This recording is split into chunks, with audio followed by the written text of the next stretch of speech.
Assalamualaikum warahmatullahi wabarakatuh. Saat ini kita sudah menyelesaikan UTS dan kita akan membahas mengenai materi perkuliahan selanjutnya, strategi penentuan lokasi, channeling, dan distribusi. Kita bahas dulu mengenai strategi penentuan lokasi. Lokasi sendiri di dalam marketing mix merupakan salah satu faktor di dalam bauran pemasaran. Ya, ini penting sekali untuk supaya kita bisa memenuhi target market kita. Marketing mix ada produk, place, promotion, dan price. Saat ini kita akan membahas mengenai place-nya dulu, yaitu strategi lokasi. Jadi, lokasi itu sendiri apa? Menurut Fandi Ciptono, lokasi usaha adalah tempat perusahaan beroperasi atau tempat perusahaan melakukan kegiatan untuk menghasilkan barang dan jasa yang mementingkan segi ekonominya. Nah, mengapa penentuan lokasi usaha menjadi sangat penting? Karena untuk penentuan lokasi usaha ini akan menjadi faktor penunjang kesuksesan dari suatu perusahaan. Nah, jadi merupakan salah satu faktor yang sangat penting dalam memilih lokasi usahanya. Pemilik lokasi usaha harus mempertimbangkan faktor-faktor pemilihan lokasi, karena lokasi usaha akan berdampak pada kesuksesan usaha itu sendiri. Nah, apakah semua bisnis membutuhkan strategi penentuan lokasi? Kalau bisnis Anda bisnis offline, tentu Anda akan membutuhkan lokasi yang sangat krusial ya. Kecuali kalau bisnis Anda adalah bisnis online.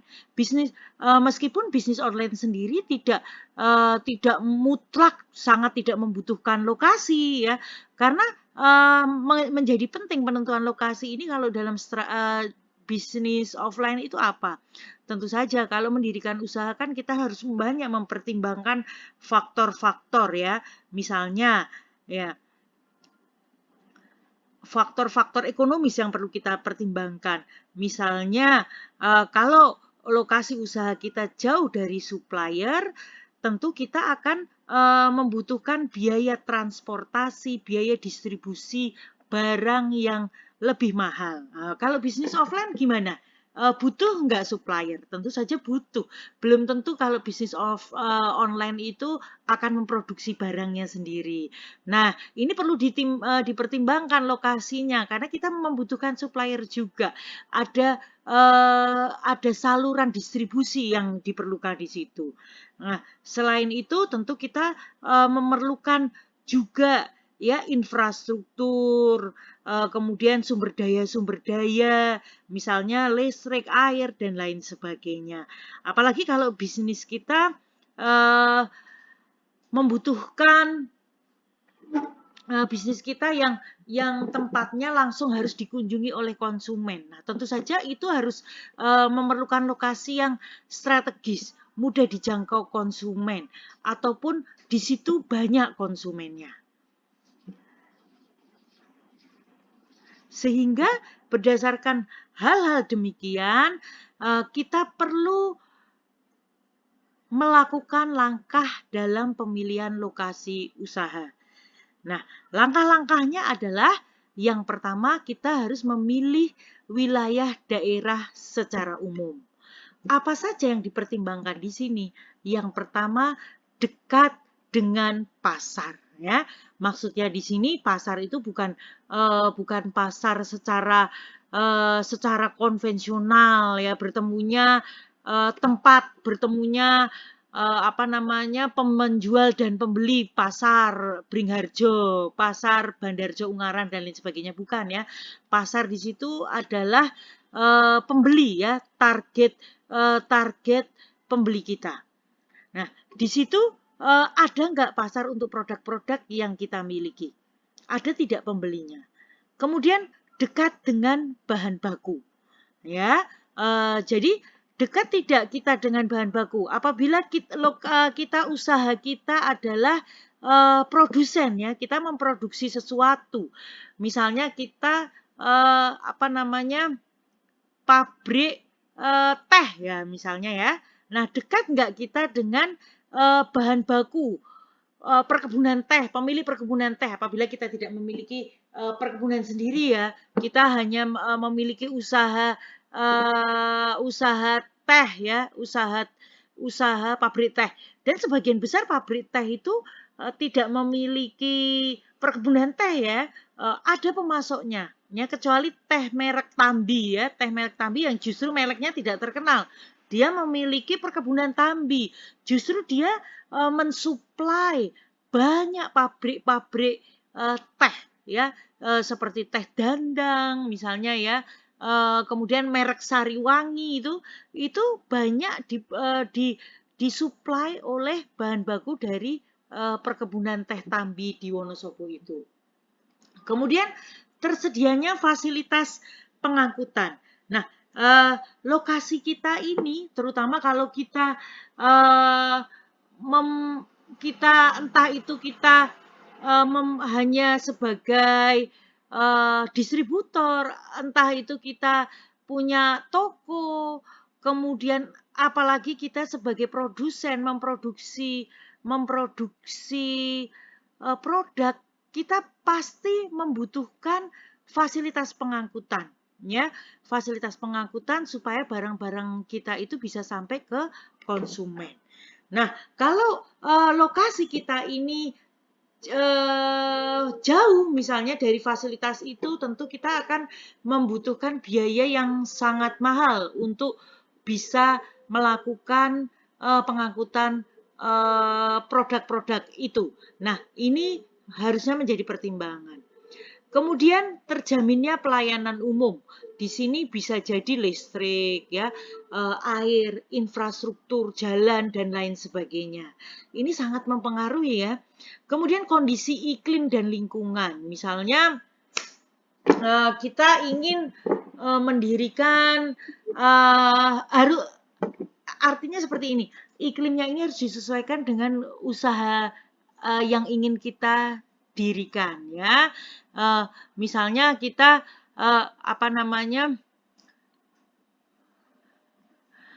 ingin mendirikan perkebunan teh, tentu iklimnya harus yang mendukung ya di situ. Misalnya harus pegunungan ya, kemudian dingin ya. Walaupun dingin tetapi ada matahari di situ karena matahari itu penting ya buat pohon-pohon seperti teh itu. Kalau teh itu kan yang diambil pucuknya ya. Kalau sinar mataharinya cukup, pucuknya itu selalu akan daun-daun teh yang baru itu selalu akan bertumbuh. Nah, bertumbuh dengan cepat. Nah, kemudian lingkungan. Lingkungan ini termasuk lingkungan masyarakat. Ini jadi sangat penting ya. Kalau masyarakatnya tidak mendukung, bagaimana kelangsungan usaha seperti itu? Contoh yang mau didirikan pabrik semen ya di daerah mana itu kalau nggak salah Pati ya, Pati di daerah yang sangat desa itu yang di gunung-gunung kapur itu masyarakatnya tidak mendukung, menolak, bahkan sampai demo-demo jahit mulut dan lain sebagainya sehingga menimbulkan korban jiwa. Nah, ini juga harus dipertimbangkan. Kemudian yang kedua adalah memilih masyarakat tertentu. Yang pertama adalah tersedianya tenaga kerja. Tenaga kerjanya ini dalam jumlah yang cukup, pertama itu. Kemudian memiliki skill yang cukup juga, ya. Kemudian yang kedua adalah tingkat upah. Tentu kalau kita sebagai pengusaha kita pengen memiliki yang tingkat upahnya lebih minim, ya, lebih minim. Terbukti ini sekarang daerah di Jawa Tengah ya, di Jawa Tengah itu banyak masuk investor-investor yang mendirikan tempat usaha, bahkan pabrik itu di Jepara banyak, sampai pabrik konveksi besar, ada yang tadinya dari Jakarta, dari Jawa Barat pindah ke sini. Kenapa? Salah satu faktornya adalah karena tenaga kerja di Jakarta, di Jawa Barat relatif lebih mahal ya, upah UMR-nya lebih tinggi di sana daripada di sini. Akhirnya banyak yang eksodus ke sini. Kemudian supplier. Supplier ini sangat penting. Ada tidak supplier atau supplier itu banyak ya, dari bahan baku ya, kemudian supplier macam-macam ya, yang ada supplier bahan baku, mungkin kemudian supplier untuk penunjang yang lainnya. Nah, ini sangat penting.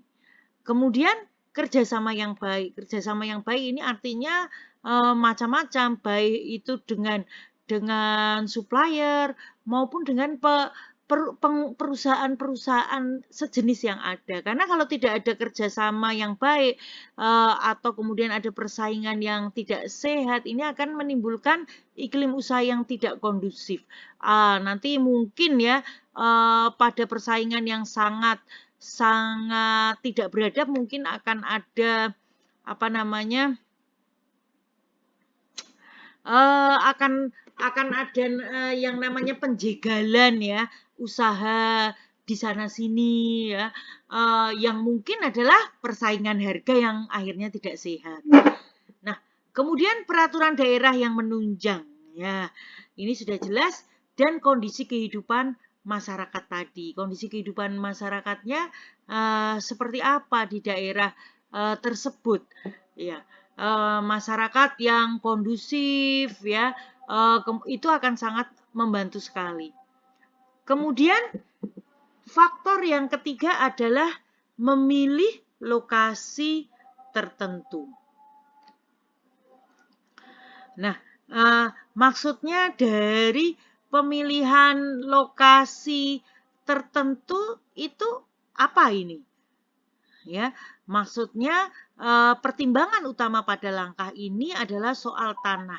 Ya, misalnya apakah tanah tersebut cukup longgar untuk bangunan, untuk halaman, tempat parkir, ya. Kemudian tentu saja kita kan berharap usaha kita ini meluas ya. Kemungkinan nggak bisa dikembangkan di daerah yang kita dirikan usaha tersebut. Misalnya untuk memperluas lokasi, mungkin tidak. Nah, kalau strategis penentuan lokasi sendiri menurut Fandi Ciptono ada 5 ya untuk strategi yang baik untuk kita memilih lokasi. Yang pertama akses ya. Akses misalnya lokasi itu mudah dilalui atau mudah dijangkau sarana transportasi umum. Nah, ini penting sekali ya untuk usaha offline ya terutama. Kemudian visibilitas maksudnya adalah lokasi atau tempat yang dapat dilihat dengan jelas dan jarak pandang normal. Nah, kemudian lalu lintas traffic. Nah, lalu lintas traffic ini menyangkut dua pertimbangan utama. Yang pertama adalah banyaknya orang yang lalu lalang yang bisa memberikan peluang besar terhadap terjadinya buying, yaitu keputusan untuk pembelian yang sering terjadi spontan tanpa perencanaan dan atau tanpa melalui usaha-usaha khusus. Nah, hal ini perlu untuk usaha-usaha yang memang perlu dikunjungi konsumen, misalnya toko ya, restoran, lembaga keuangan ya. Lembaga keuangan ini penting sekali untuk menerapkan tadi akses ya, akses harus mudah ini ya untuk tempat-tempat yang saya sebutkan tadi, visibilitas ya, gedungnya harus bisa dilihat, kalau bisa bagus ya. Nah, kemudian lalu lintas ini, tadi setelah banyaknya orang yang lalu lalang, pertama ya lalu lintas banyaknya orang yang lalu lalang, kemudian kepadatan dan kemacetan lalu lintas. Nah, kalau yang pertama tadi banyaknya lalu lalang itu mendukung, tapi kalau kepadatan atau kemacetan lalu lintas ini akan menjadi hambatan. Kemudian yang keempat adalah ekspansi. Nah, kalau ekspansi ini adalah tersedianya tempat yang cukup luas apabila ada perluasan di kemudian hari. Nah, yang terakhir adalah lingkungan, yaitu daerah sekitar yang mendukung produk yang ditawarkan. Sebagai contoh, misalnya restoran atau rumah makan berdekatan dengan pondokan, asrama, mahasiswa kampus, perkantoran, ya, dan sebagainya.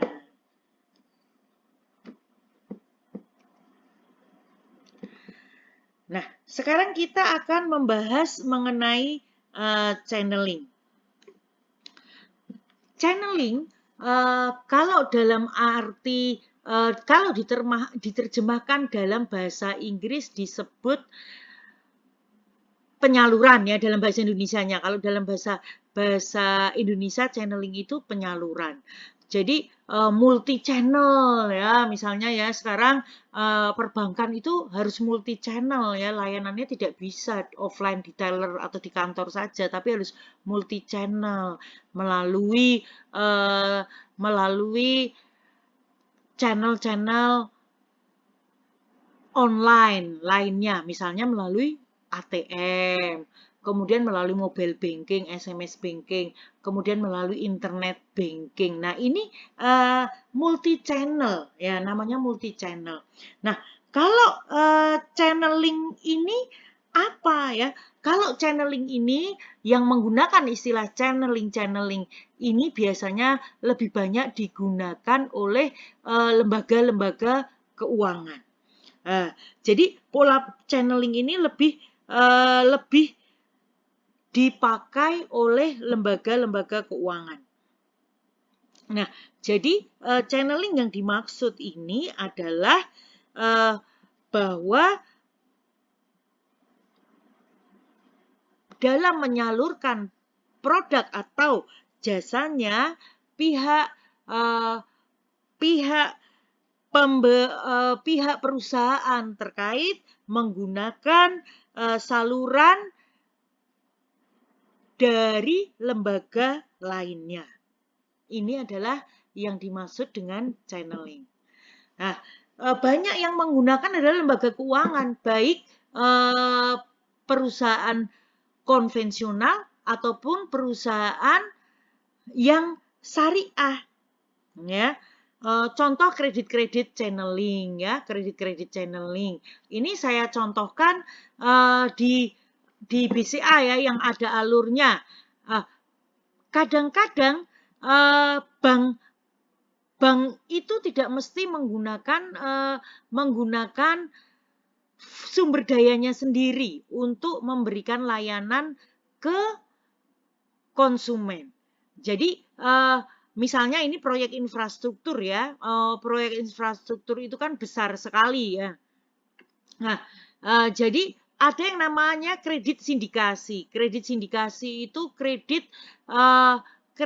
yang berbarengan. Jadi penyalur kreditnya itu tidak hanya satu bank saja, tapi bisa beberapa bank. Kenapa perlu sindikasi? Karena jumlah kreditnya itu yang terlampau besar ya, terlampau besar.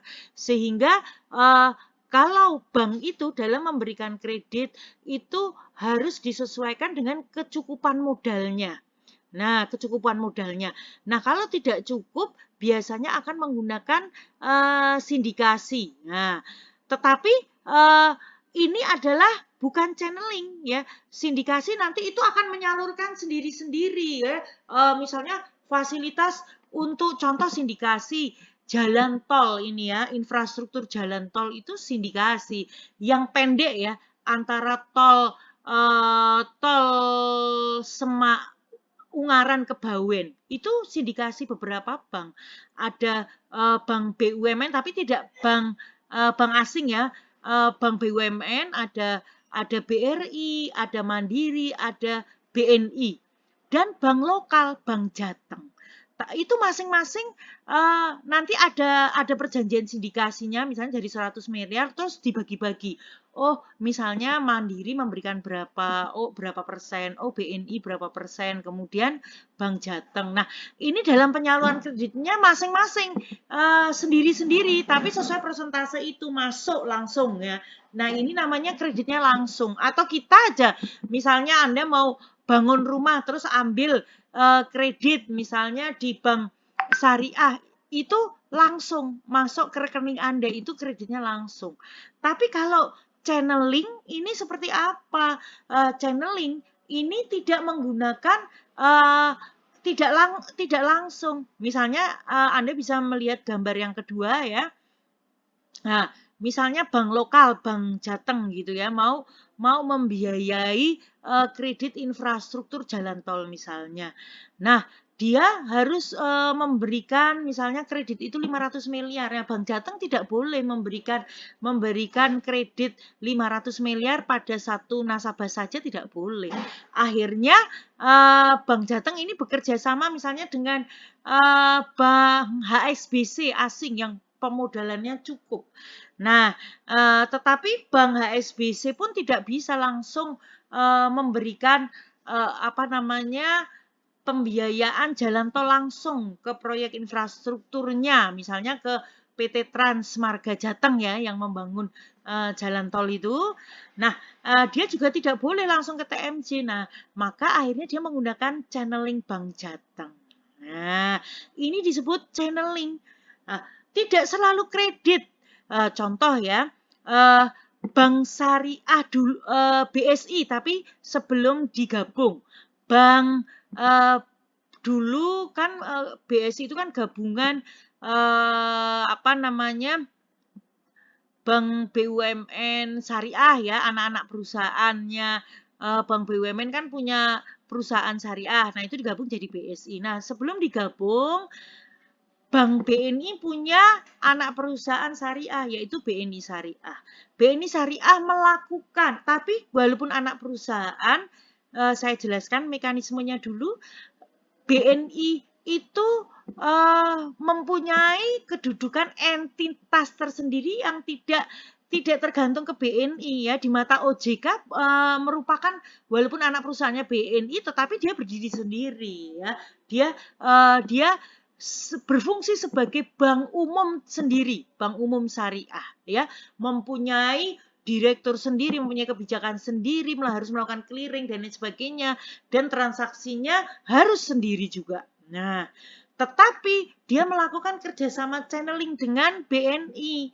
Nah, BNI Syariah merasa belum mungkin ya merasa belum cukup kuat atau merasa sudah cukup kuat, tetapi merasa kalau dibantu oleh Bank BNI pemasaran produk dan jasanya lebih masif lagi. Maka ada kerjasama antara BNI Syariah dan BNI konvensional untuk memasarkan produk-produk syariah.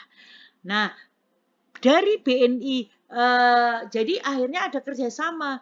Jadi untuk membuka rekening syariah tidak harus datang ke BNI Syariah, lewat BNI sendiri bisa. Nah, kemudian ATM-nya nasabah BNI dan BNI Syariah bisa saling melakukan transaksi di ATM. Kemudian bisa melakukan setoran di tellernya tanpa ada biaya masing-masing. Nah, ini contoh-contoh dari channeling ya. Channeling ini tidak biasa dilakukan di produk-produk yang bersifat real atau produk manufaktur. Kalau produk manufaktur akhirnya disebutnya adalah distribusi. Ya. Nah, kalau channeling di perusahaan lembaga keuangan seperti apa? Apakah distribusi juga? Tidak persis ya, karena distribusi dari lembaga keuangan itu bisa merupakan cabang-cabang, cabang pembantu, kantor kas, unit. Nah, itu distribusi. Tapi kalau channeling ini dengan lain perusahaan, maksudnya seperti itu. Kalau Kalau cabang-cabang pembantu kantor kas itu kan merupakan satu perusahaan ya, misalnya bank muamalat memiliki cabang-cabang itu satu perusahaan, tapi kalau channeling ini beda perusahaan. Jadi beda perusahaan tapi bekerja sama untuk memasarkan produknya. Sudah saya contohkan tadi, ya, antara bank asing dan bank lokal, ya. Kemudian antara BNI dan BNI Syariah, masih banyak lagi kredit-kredit channeling itu banyak lagi, ya. Oke. Sekarang kita masuk ke pembahasan mengenai distribusi. Distribusi sendiri adalah kegiatan penyaluran hasil produksi berupa barang dan jasa dari produsen ke konsumen guna memenuhi kebutuhan manusia. Kurang A ya. Nah, tujuan dari distribusi sendiri adalah tujuan dan fungsi ya. Tujuan dan fungsi dari distribusi sendiri adalah yang pertama adalah untuk memperlancar alur saluran pemasaran, untuk memperlancar sampainya produk dan jasa ke tangan konsumen dari produsen. Kemudian menciptakan nilai tambah produk melalui fungsi-fungsi pemasaran. Nah, kemudian yang ini adalah merupakan jenis sistem distribusi. Jadi, jenis sistem distribusi ini ada 3, saudara-saudara. Yang pertama adalah saluran distribusi langsung, di mana produsen langsung ke konsumen. Nah, ini banyak ya. Jadi misalnya kita punya kebun ya, kemudian kita langsung menjual hasil kebun kita itu ke pemakai. Misalnya saya beli cabai gitu langsung ke petaninya. Nah, itu saluran distribusi produsen ke konsumen. Ini marak sekali ya saudara-saudara setelah adanya pemasaran digital, pemasaran online ya, saluran e-commerce itu langsung. Banyak perusahaan-perusahaan produsen-produsen yang memiliki website sendiri untuk memasarkan ya. Contoh ya, saya itu menginstal salah satu website milik milik toko fashion ya. Jadi kalau saya beli ya langsung ke websitenya dia. Nanti sistem pembayarannya saya transfer melalui virtual account atau melakukan pendebitan melalui kartu kredit saya juga bisa. Nah, ini langsung ya. Tapi ada juga produsen-produsen yang tidak mungkin yang belum memiliki fasilitas website, bisa menggunakan saluran e-commerce ya. Jadi banyak kan penjahit, misalnya nih saya lihat penjahit terkenal, penjahit besar punya konveksi sendiri Alpha Beta di Jepara ya, dia mungkin kapasitas usahanya belum cukup untuk membuat website sendiri, maka dia menggunakan saluran e-commerce misalnya lewat Shopee atau Bukalapak. Tapi ada juga yang sudah besar memiliki beberapa macam saluran distribusi, baik tidak langsung maupun langsung memiliki website sendiri untuk memesan, tapi juga menggunakan fasilitas e-commerce. Contoh ya, Bayer ya, Bayer itu pabrik obat ya, multivitamin CDR, Redoxon. Nah, itu punyanya Bayer. Dia menggunakan berbagai macam saluran distribusi. Untuk produsen ke konsumen langsung, dia menggunakan websitenya bisa. Menggunakan Shopee juga bisa. Ya, saya kalau pesen multivitamin, saya langsung lewat Shopee ya, lewat Bayer official. Nah, itu langsung dari produsennya. Nah, ini adalah saluran distribusi langsung, produsen ke konsumen. Kemudian ada saluran distribusi tidak langsung. Yang pertama produsen ke pengecer langsung ke konsumen. Ada yang seperti itu Banyak sekali, ya, banyak sekali. Dulu di Semarang ada merek tas WB, terkenal banget. Harganya itu untuk dompet aja 750.000 sampai 1 juta. Kemudian untuk tasnya harganya ya tidak terlalu mahal, masih sama dengan tas merek Fossil, antara 1,5 juta sampai 10 juta harganya.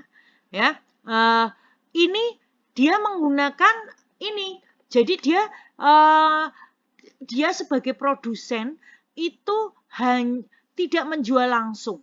Dia memiliki outlet ya, memiliki outlet, tapi outletnya itu hanya untuk display saja.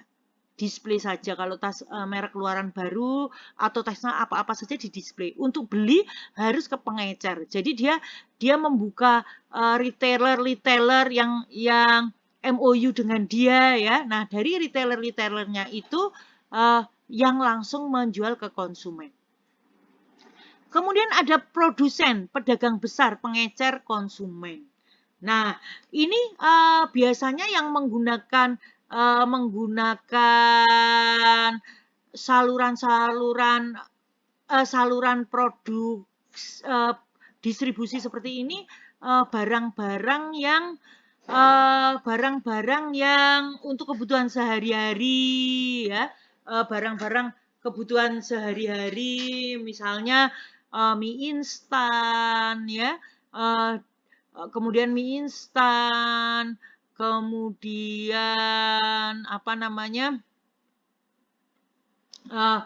kemudian misalnya minuman-minuman dan lain sebagainya, itu banyak yang langsung gitu dari produsen, dari pabrik langsung ke pedagang besar, pengecer, dan konsumen. Nah, kemudian ada juga yang harus produsen, agen, pedagang besar, pengecer, dan konsumen. Jadi salurannya lebih panjang. Biasanya yang menggunakan seperti ini perusahaan yang lebih besar lagi, nggak mau repot ketemu pedagang besar. Pedagang besar itu kan banyak juga ya. Dia akan menggunakan agen dulu. Jadi agen itu adalah ini biasanya menggunakan produsen seperti ini adalah produsen yang besar, sudah punya pelanggan banyak, dan memang barangnya ini dibutuhkan oleh masyarakat ya, diincar masyarakat ya. Jadi pedagang besar itu banyak, dia nggak mau berurusan, terlalu capek. Maka dia akan MOU dengan agen-agen tertentu yang memegang lisensinya dia. Nah, dari agennya ini nanti dia akan mendistribusikan ke pedagang besar, baru pedagang besar ke pengecer, ke konsumen. Contoh ya, contoh Polygon. Ya, merek sepeda Polygon. Polygon itu nggak mau dia ke pedagang-pedagang besar, enggak. Dia harus yang punya agen dulu. Dia hanya memberikan ke agen yang sudah MOU dengan dia. Nah, dari agen ini yang akan merepotkan diri menyalurkan ke pedagang besar. Contoh lain, pabrik teh, walaupun teh tapi sudah besar, biasanya juga nggak mau. Jadi belum tentu kebutuhan sehari-hari itu langsung ke pedagang besar. Yang perusahaannya sangat besar itu biasanya memilih MOU dengan agen. Contoh pabrik teh Dandang. Nah, teh Dandang ini nggak mau ke pedagang besar, dia langsung ke agen dulu. Nah, dari agen ini nanti yang akan masuk ke pedagang besar. Nah, setelah itu saluran distribusi yang ketiga adalah saluran distribusi semi langsung. Nah, saluran distribusi semi langsung ini apabila dari maksudnya kok semi langsung ini seperti apa? Apakah tidak melalui pengecer, pedagang besar, agen, dan lain sebagainya? Nah, kalau saluran distribusi semi langsung ini dari produsen ke konsumennya menggunakan distribusi milik dia sendiri. Misalnya menggunakan tokonya. Dia mendirikan toko sehingga konsumen itu membelinya langsung ke tokonya. Misalnya saya punya pabrik konveksi ya untuk menjual brand Justisia, misalnya pakai nama saya ya. Itu tidak langsung ke pabrik saya, enggak, tapi ke toko. Tokonya namanya misalnya toko You ya misalnya ya. Nah, toko You ini khusus untuk menjual brand-brand merek saya, misalnya Justisia, dan merek brand apalagi, misalnya kerjasama dengan toko lain. Nah, ini yang disebut saluran distribusi semi langsung. Nah, kemudian apa saja yang mempengaruhi faktor-faktor saluran distribusi? Nah, saluran distribusi ini sangat berpengaruh dengan pasar ya, saudara-saudara ya. Kenapa? Ya, soalnya dalam mendistribusikan barang, produsen itu selalu harus bertemu dengan pasar ya, harus bertemu dengan pasar atau konsumen. Nah, jadi pertimbangan pasar ini menjadi penting karena saluran distribusi ini sangat dipengaruhi oleh pola pembelian konsumen. Maka keadaan pasar merupakan faktor penentu dalam pemilihan saluran. Nah, yang termasuk dalam pertimbangan pasar apa saja? Yang pertama konsumen atau pasar industri. Apabila pasarnya berupa pasar industri, maka pengecer jarang atau bahkan tidak pernah digunakan dalam saluran ini. Jika pasarnya berupa konsumen akhir dan pasar industri, perusahaan akan menggunakan lebih dari satu saluran. Kemudian yang kedua adalah jumlah pembeli potensial. Jika jumlah konsumen relatif kecil dalam pasarnya, maka perusahaan dapat mengadakan penjualan secara langsung kepada pemakai, tidak perlu menggunakan saluran distribusi yang panjang. Kemudian yang ketiga adalah konsentrasi geografis. Jika pasar sasaran terkonsentrasi di satu wilayah tertentu atau lebih, maka penjual langsung melalui seorang tenaga penjualan. Ya. Kemudian jumlah pesanan. Yang keempat. Nah, volume penjualan perusahaan dapat mempengaruhi saluran distribusi yang dipakai. Jika volume yang dibeli oleh pemakai industri adalah kecil, maka perusahaan dapat menggunakan distribusi yang industri saja, ya, atau bisa juga dengan langsung, ya. Kemudian pertimbangan barang. Nah, yang termasuk dalam pertimbangan barang apa saja? Yang pertama adalah nilai unitnya, ya. Kalau nilai unitnya itu mahal, biasanya saluran distribusinya itu bisa langsung ya, ke produsen langsung. Karena bisa jadi terlalu mahal sehingga atau harganya tinggi sekali sehingga perlu keyakinan ke langsung produsen, misalnya seperti itu. Nah, jadi semakin rendah nilai dari produk tersebut, maka saluran distribusinya pasti akan semakin panjang. Ya. Tapi kalau nilainya tinggi, pasti distribusinya menjadi lebih pendek atau seperti yang saya sampaikan tadi bisa langsung. Kemudian besar dan berat barang. Ya, ini akan mempengaruhi apa? Akan mempengaruhi dari biaya angkutnya. Nah, kemudian mudah rusaknya barang. Apabila produk yang dijual mudah rusak, maka perusahaan tidak perlu menggunakan perantara dalam saluran distribusinya. Ya, biasanya bisa langsung ya. Kemudian sifat teknis. Dalam hal ini, produsen atau penyedia harus mempunyai penjual yang dapat menerangkan masalah teknis, penggunaan dan pemeliharaan, serta pemberian servis baik sebelum maupun sesudah penjualan. Nah, ini jadi penting sekali, seperti mesin-mesin, otomotif, alat elektronis. Nah, ini perlu memperhatikan sifat teknis. Kemudian barang standar dan pesanan. Jika barang yang dijual merupakan barang standar, maka perlu diadakan persediaan pada penyalur. Tapi kalau barang yang dijual itu merupakan pesanan, biasanya penyalur tidak perlu mengadakan penyediaan barang. Ya, contoh ini ya. Contoh ini misalnya jam-jam yang jam-jam yang untuk pesanan. Misalnya ya, kalau di lembaga-lembaga keuangan kan sering itu mencetak jam merek, jam merek, enggak ya, jamnya maksudnya jamnya ada logo-logo perusahaan tersebut ya. Saya soalnya dulu sering ya.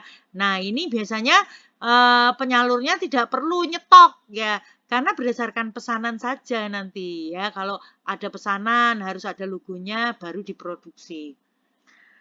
Nah, setelah itu yang ketiga adalah pertimbangan perantara. Nah, dari segi perantaraan beberapa faktor yang perlu dipertimbangkan antara lain pelayanan yang diberikan oleh perantara. Satu itu. Yang kedua, kegunaan perantara. Maksudnya kegunaan perantara ini adalah perantara digunakan sebagai penyalur apabila ia dapat membawa produknya produsen dalam persaingan dan bersedia menjualkan lebih banyak macam produk perusahaan. Sudah jelas ya di sini. Kemudian yang ketiga, sikap perantara terhadap kebijakan produsen. Kalau perantara bersedia menerima risiko yang dibebankan oleh produsen, misalnya turunnya harga atau risiko yang lainnya, maka produsen dapat memilihnya sebagai penyalurnya. Nah, kemudian volume penjualan.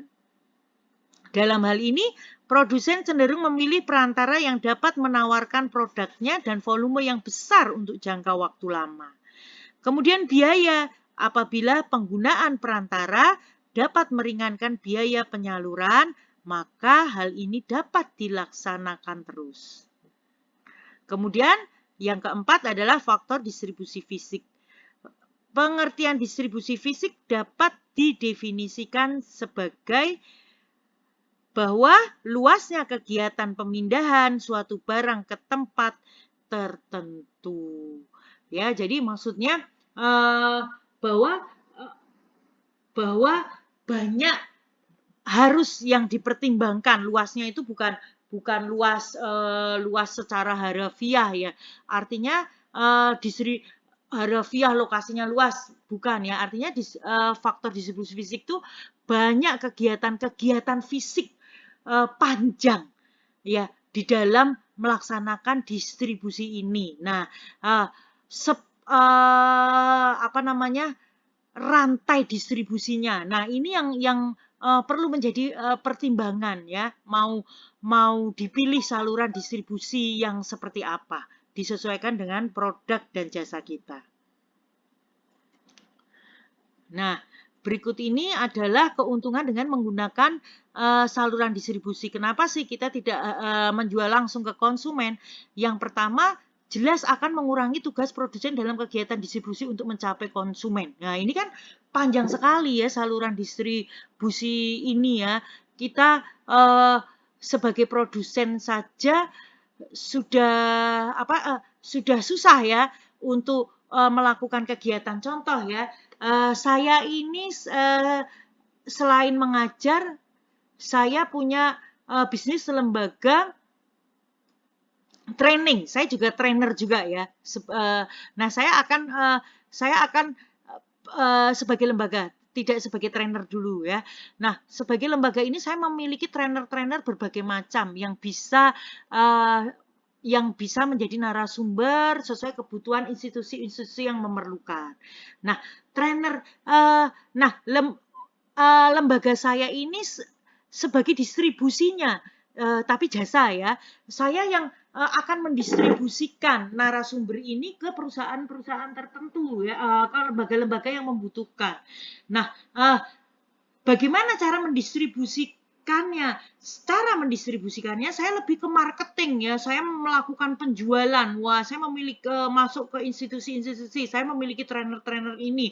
Saya memiliki materi-materi untuk peningkatan kapasitas soft skill maupun hard skill sumber daya manusia Anda.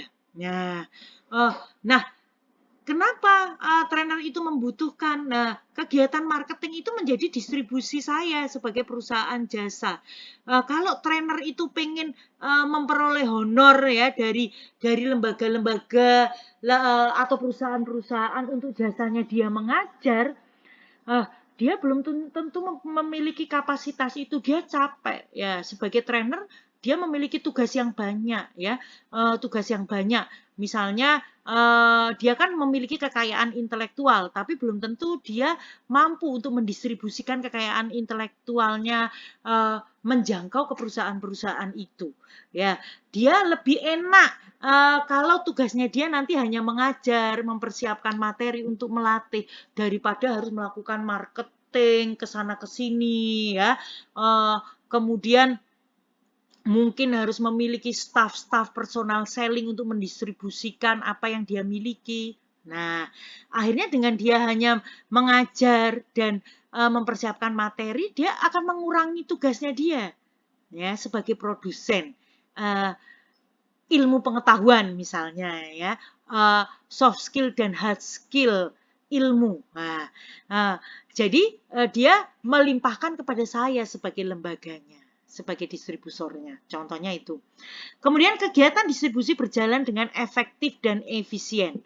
Nah, kalau produsen itu belum tentu memiliki kapasitas ya yang handal ya dalam mendistribusikan produk dan jasanya, memiliki kapasitas pengangkutan, memiliki lokasi gudang-gudang untuk produk-produknya dia di setiap kota. Nah, misalnya seperti itu ya.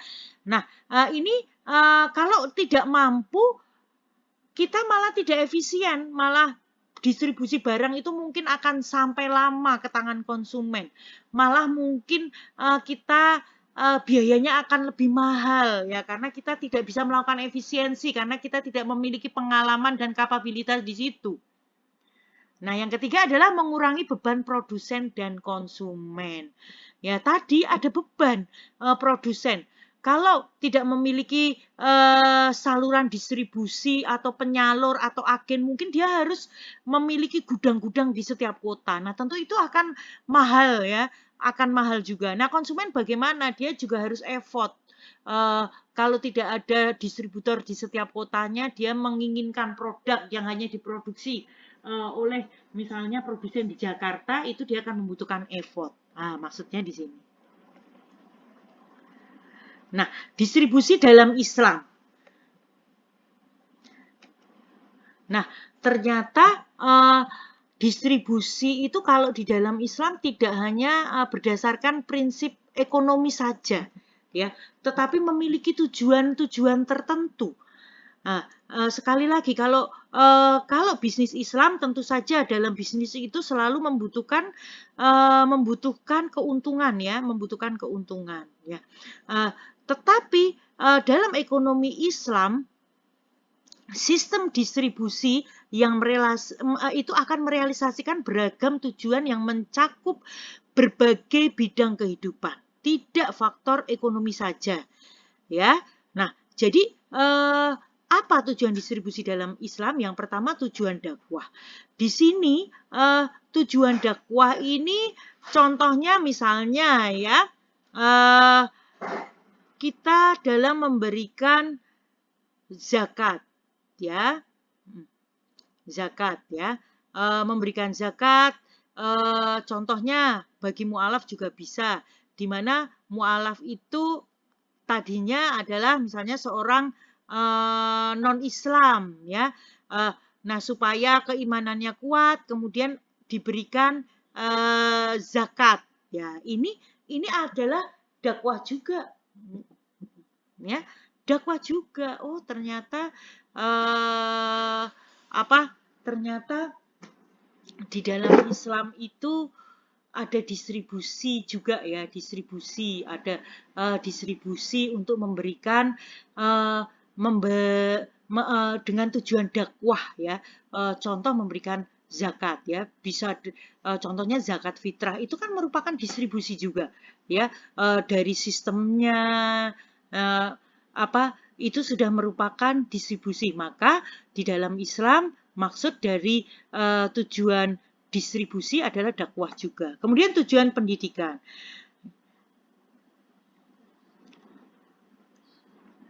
Ya, ini masih tujuan pendidikan ini juga masih terkait di dalam perspektif ekonomi Islam juga, ya merupakan tujuan pendidikan di mana yang terpenting adalah Satu, pendidikan terhadap akhlak terpuji seperti suka memberi, berdema, dan mengutamakan orang lain. Yang kedua, mensucikan dari akhlak tercela seperti kikir, loba, mementingkan diri sendiri. Nah, ini ada distribusi. Jadi distribusi itu tidak faktor ekonomi saja kalau di dalam prinsip Islam ya, tapi tujuan dakwah, tujuan pendidikan itu ada. Kemudian tujuan sosial. Nah, tujuan sosial dalam distribusi ini untuk memenuhi kebutuhan kelompok yang membutuhkan dan menghidupkan prinsip solidaritas di dalam masyarakat Islam.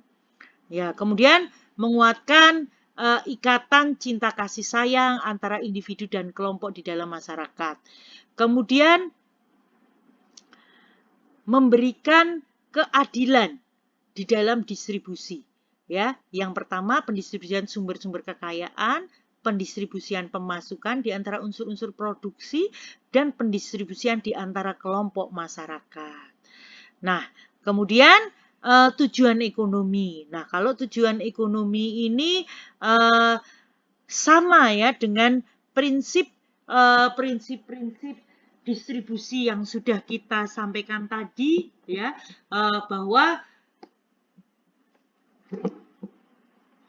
bahwa distribusi itu tentu saja pendeliverian antara barang dan jasa dari produsen ke konsumen. Tentu saja dengan prinsip-prinsip kejujuran dan keadilan. Terima kasih, demikian materi saat ini.